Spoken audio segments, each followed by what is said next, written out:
అమాయకులపై బాచుపల్లి పోలీసులు జూలో చేయని దొంగతనం ఒప్పుకోవాలంటూ చిత్రహింసలు దెబ్బలు తాళలేక చెయ్యని నేరం ఒప్పుకున్న లక్ష్మి అనే మహిళ ఏదో ఒకటి తెచ్చిస్తేనే వదిలేస్తామని చెప్పడంతో తన బాబాయ్ రాజేష్ చైన్ను పోలీసులకు ఇచ్చిన లక్ష్మితో పాటు రాజేష్ను మరుసటి రోజు స్టేషన్కు రావాలని ఆదేశాలు జారీ చేసిన CI Upendra, SI Chandrashekar. Chain నేరానికి పోలీసుల వేధింపులు తాళలేక స్టేషన్ ముందు పురుగుల మందు తాగిన రాజేష్ను గుట్టుచప్పుడు కాకుండా ఎస్ఎల్జీ హాస్పిటల్లో జాయిన్ చేసిన పోలీసులు హాస్పిటల్ ఖర్చు భరిస్తామని ఆసుపత్రి యాజమాన్యానికి హామీ ఇచ్చిన సీఐ.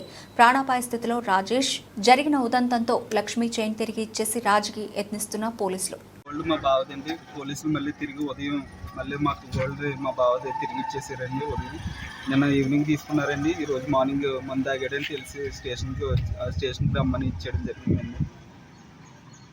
మీ పేరు? నా పేరు సుబ్బయ్యండి. మా ఆయన పేరు రాజేష్. అన్యాయంగా మా మరదల మీద కేసు పెట్టారు. ఏ నేరం అసలు కేసు ఉందా, అసలు దొంగతనం జరిగిందా ఏటన్నది కూడా తెలియదు. నిన్న సాయంత్రం మా దగ్గరకు వచ్చి ఎంక్వైరీ చేసి అమ్మాయి మీకు ఇచ్చిందంట కదా తిండి అన్నారు. మా సైన్ అట్టుకెళ్ళి ఫోటోలు చూపించామండి. చూడండి ఇగో మా దగ్గర నుంచి ఎప్పటి నుంచి ఉందో వస్తువని 2 years బ్యాక్ నుంచి ఫోటోలు అన్నీ చూపించాం. రేపు వాళ్ళతో మాట్లాడి ఏటన్నా చెప్తామమ్మా అన్నారు. పొద్దున ఫోన్ చేశారు. వెళ్ళేటప్పటికి సగం దూరం వెళ్ళాక నాకు ఎంత పరువు నష్టం జరిగిందో నేను ఒళ్ళు కాళ్ళు ఎత్తుకుని తిరిగిదాన్ని. ఇంత ఇలాంటి పరిస్థితికి నన్ను తీసుకొచ్చేసారు. అందరూ ఏకమయ్యి నాకే పాపం తెలియపోయినదని నా భర్త తట్టుకోలేక మందు తాగేసాడు. నేను ఎంత చెప్పినా కనీసం మాకు పిల్లలు కూడా లేరు. మేము ఇద్దరమే. మా జీవితంలో మరి ఇలాంటి దారుణం జరుగుతుందని అనుకోలేదు. మరి మీరైనా మాకు న్యాయం చేయాలి. ఈరోజు ఎన్ని పొద్దున బాచుపల్లి పోలీస్ స్టేషన్ టౌన్లోనే తాగేసాడు.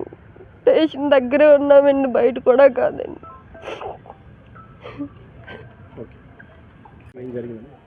చిత్తారపు లక్ష్మి అండి. నన్ను వారం రోజుల బట్టి నుంచి పోలీసులు నన్ను ఇబ్బంది పెడుతున్నారండి. తీయలేని నేరం తీసిరని పెట్టారండి బంగారం. నేను అసలు తీయలేదన్నా నన్ను చావు కొడుతున్నారండి పోలీసులు. ఇష్టసరంగా కొడుతున్నారండి. నేను చేయలేదు, నా పిల్లల మీద ఒట్టన్నా కూడా నన్ను ఇబ్బంది పెడుతున్నారు సార్. చేతులు కూడా మీద నేస్తున్నారండి. చావు కొడుతున్నారు సార్. నన్ను చాలా ఇబ్బంది పెడుతున్నారండి. 16వ తారీఖు అండి, ఆదివారం 10:30కి ఎప్పుడో వెళ్ళాను సార్. నేను వెళ్ళి తడబట్టి వేసిన తర్వాత వాళ్ళు ఎప్పుడు చూసుకున్నారో మాకు తెలియదండి. నేను తడబట్టి వేసి పక్క ఇంటికి గిన్నెలు తోమడానికి వెళ్ళాను. నేను వెళ్ళిన తర్వాత ఇంటికి వచ్చాను డైరెక్టర్ పని చేసుకుని. ఇంటికి వచ్చేసిన తర్వాత మళ్ళీ మా దాంట్లో జీవన్లో పాలు ప్యాకెట్ ఇచ్చేసి మళ్ళీ 301కి వెళ్ళి బాత్రూమ్ని కడిగేసి వచ్చాను సార్ ఇంటికి. అంతే సార్.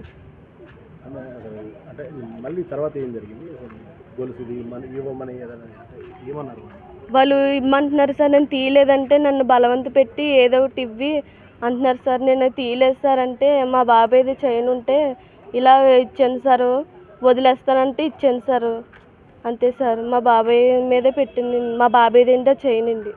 అంటే బలవంతంగా ఏదో ఒక వస్తువు ఇచ్చి తప్పుకోమన్నారండి. అదే ఇచ్చాను సార్. ఎప్పుడు ఇచ్చారు మీరు చైన్? నిన్న సార్. నిన్న ఇచ్చాను. నిన్న మళ్ళీ పోలీసులు తిరిగి ఇచ్చేసారంట మీకు? పోలీసులు తిరిగి ఇచ్చేసారండి చైన్. కొట్టారు సార్, నన్ను కొట్టేశారు సార్. సాగు పాదేశారండి. ఇష్టసరంగా కొట్టారండి నన్ను.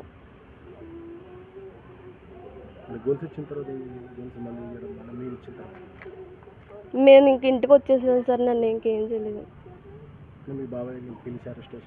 స్టేషన్కి పిలిచారు సార్. మా బాబాయ్ ముందు తాగేసాడండి. అప్పటికి నేను లేను సార్. మా ఆయన ఉన్నాడు.